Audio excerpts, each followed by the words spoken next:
This is Children's Health Checkup, where we answer parents' most common questions about raising healthy and happy kids.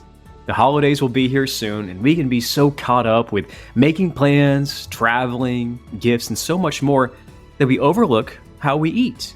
We turn to our expert, Mikie Rangel, who is a clinical dietitian at the Children's Health Nutrition Clinic, talking to her about overeating during the holidays. From children's cues to examples and strategies as parents, she provides expertise so we can be better equipped this holiday season. Mikie, we're excited to have you on today. How are you? I'm great. Thank you so much for having me. Wonderful. I want to know, why is overeating a concern during the holidays, especially for kids? Well, certainly overeating is a concern really anytime, but the holidays just seem to present more opportunities for it to happen. I'm always talking to families about how our bodies need food for energy. Same way we need to put gas in the car, batteries in the flashlight. Our bodies need fuel, and food is our fuel source. And when we overeat and take in more energy than our bodies need, we can have short-term consequences like tummy aches and indigestion. But then if it becomes a habit, overeating can lead to unhealthy weight gain and related health problems. So there's a lot of things that can lead to overeating in general. And the holidays tend to present all of those challenges at once. There's that abundance of delicious food that tends to be high in calories and low in nutrition. Things like candy and other sweets and the rich meals and the drinks and all those things kids are naturally attracted to. And then there's the emotional eating around the holidays. Maybe there's the excitement of Halloween candy and the adrenaline of that night, or those traditional family foods that only get made once a year, or that polite, gracious eating that we do when someone brings us a gift and maybe we didn't even really want it, but we're trying to be nice. And then, of course, with the holidays comes a lack of structure. Kids might be out of school, they're staying up late, they're missing their usual meal times and just off. They get off their typical routine. So all that can lead to kids losing those hopefully well-established hunger and fullness cues, which can then lead them to overeat. Well, I want to talk about that a little bit more. What role do those hunger and fullness cues you were just mentioning play in helping kids regulate how much they eat? Yeah, it's important to know that we're all born with a very natural regulation system that's powered by hormones and brain signals in our body. So we think about a hungry baby that gets kind of fussy and chews on his hand when he wants to eat, and then very naturally stops eating and turns away when he's had enough, even if there's still something left in the bottle. Or we might see a cranky toddler when she needs a snack, and then maybe she's eating a cookie and puts it down halfway through and says, "I'm full." So when those hunger and fullness cues are working, kids can be trusted to eat as much as they need to be satisfied, which really might be more or less on any given day, depending on their activity level or their growth patterns. I always remember this comedian I saw one time that she's telling a story and she says to her young daughter, "I'm going to go get some donuts. Do you want one?" And the daughter says, "No, thanks. I'm not hungry." And the mom replies, "Well, honey, that's not how donuts work." So unfortunately, I love it. Unfortunately, over time, our natural regulation cues can start getting silenced by things like skipping meals and getting overly hungry and then frantically and eating too much and overdoing it, or that distracted eating that happens with the TV or the phone. So we're missing that little voice that says we've had enough. Or emotional eating when we're trying to distract ourselves from stress or other emotions. And certainly that kind of eating has nothing to do with hunger at all. So those signals will never be effective in those situations. Mikie, I feel like you've been in my house before with everything you just described with an infant and a toddler. That's to a T. But as a parent, sometimes we look forward to those holidays and the treats, and you mentioned some of the traditions. How can parents encourage kids to enjoy the holiday treats without making food feel off limits or creating a sense of guilt? That is such a good question, because we do live in this world that glorifies treats and makes them so accessible and attractive, and then simultaneously discourages kids from eating them. Like, we take them out trick-or-treating and then tell them not to eat candy. So it's important that we, first of all, separate morality from food choices. We need to make sure that we don't reward healthy eating or good behavior with a treat, nor do we want to use the loss of that same treat as a threat. So the treats are just part of the celebration. They're not something that is earned or used as punishment. They're just a neutral part of our intake. So we want to be very careful that we're not using food in that way. But we also have to be very mindful of the way we label foods and the way we talk about them. In some conversations, we might say that, oh, donut, that's so bad. But in other conversations, we're describing that same donut as so good. So we got to get away from that good and bad when it comes to food and be more focused on descriptive words. Like we might say a food is healthy or satisfying, maybe refreshing, delicious, or sweet, salty, crunchy, creamy, whatever it is. Really hone in on talking about those descriptive characteristics of our food as opposed to those moral good and bad type of words. So words matter as parents, is what you're saying. Words matter. They sure do. How can parents model balanced eating habits during the holidays? Mindful eating, such a buzzword if you're looking at stuff like this. And this really is the key to enjoying holiday meals and treats without guilt and without overeating. When we eat mindfully, we are fully present. We are noticing smells and tastes and textures. And parents can model these behaviors by demonstrating mindful eating while they're with their kids. So think of enjoying a slice of pie together and talking about that warm, inviting smell that we notice even before we take a bite. Maybe we recognize how the soft filling is contrasted with a flaky crust. Maybe the filling is sweet, or it's kind of like pumpkin or tart or like a rich chocolate. When we're eating mindfully, we're noticing all those things, and that increases our satisfaction. So we can be content with one serving, especially of these very indulgent foods, instead of wanting more.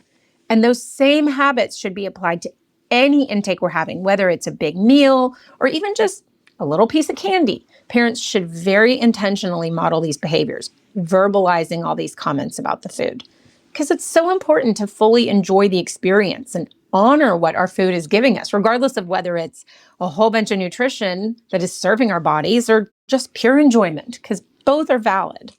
Yeah, and that makes so much sense, right? Because we know as parents that we need to be present along with our children. We don't need to be buried into our phones, distracted, and especially around the holidays, a very special time, we really want to be present. It only makes so much sense when it comes to mealtime, something that we really look forward to be even more present then. Yes, I love it. I love the way you verbalize that. Help us out here. What are some practical strategies families can use during big meals or parties to avoid the overeating? Yes. So coming from a little bit less emotional and existential standpoint, there are definitely some practical things that we want to have in place. Families should try to maintain that regular pattern of meals and snacks. Getting overly hungry will almost always lead to overeating.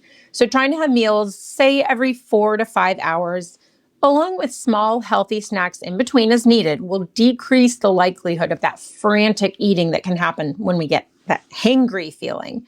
Make sure that we're setting expectations ahead of the event. It's important that kids aren't faced with trying to make a healthy decision in the moment. Because let's face it, whether it's at home or at a party, no one wants to be the food police. So instead of restricting what foods are eaten or telling them how much they can eat, work on the behaviors around eating. So these things should be in place at home all the time. And then they can carry over those same expectations that we have at parties or special events.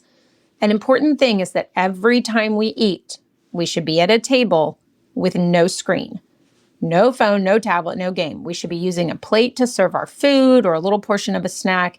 And then, of course, those slow, mindful eating practices. If that's in place all the time at home, that means at parties, we should be doing the same thing. We should put our food or our treats on a plate. We should be sitting at a table. We should be eating them mindfully, not standing around the buffet, just mindlessly munching or having some bag of chips or cookies while we're playing with our cousins. If the expectation is to sit with food on a plate, kids will usually eat enough to honor their hunger and enjoy the food, and then they're just going to want to be off doing other things. That's definitely true. Maybe there's a bit of a hack around this of building a new tradition. Are there ways that we could build healthy traditions around food that focus on what you've talked about, the connection and the celebration during the holidays? Definitely. I think something that we're getting so much more aware of and mindful of, like you mentioned, being present with our kids, present with our families. So sharing stories of those favorite recipes, teaching kids how to make those dishes that we look forward to all year long. Maybe kids can start doing their own research and look at new traditions they want to start or new recipes they want to bring in. so that there's more feeling behind them. Keeping the focus on family and traditions that inform our holiday meals and treats can remind us why they're so special. And that's not always just because they taste so good. But another practical strategy is to repurpose some of those less meaningful foods. I think about all that candy that kids get when they're out trick-or-treating. And generally speaking, none of it is very special. It's just exciting because it's candy. So if we start to give it more of a purpose, it can decrease the actual intake of those things that really, frankly, aren't all that great. So I know my kids have made it a tradition to sort through their candy on Halloween night. They will sit there on the floor and they group it by type. They rank it in order of favorites. They trade it out like currency. I mean, they can spend an hour just engaging with it without eating any of it. And then over the next few days, we end up using that candy for different things. We might build with it or experiment melting it or use it in craft projects. And these are all things that we've just looked up online before it's even come into the house. So they're already excited about using it. And then what's left goes in a bucket, sits on top of the pantry, and I haven't put any restrictions in place. And they typically have forgotten about it within about a week, which I guess is kind of a blessing of having a busy fall. Out of sight, out of mind. So for some parents that are listening to this and they're excited about it, but maybe they're a little intimidated because they feel that their child may be developing some unhealthy eating patterns already, what's your advice for them?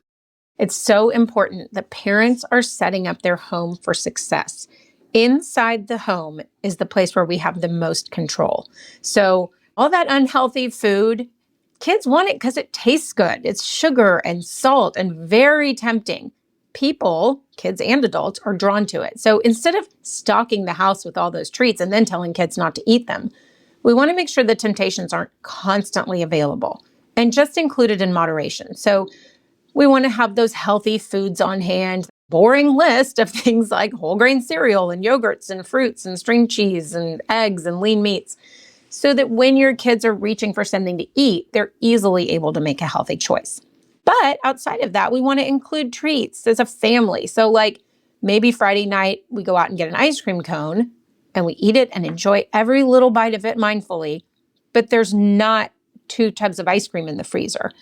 Or we have chips with a sandwich. We buy enough to have that planned meal, but there's not a bargain club 32 pack in the pantry that they want.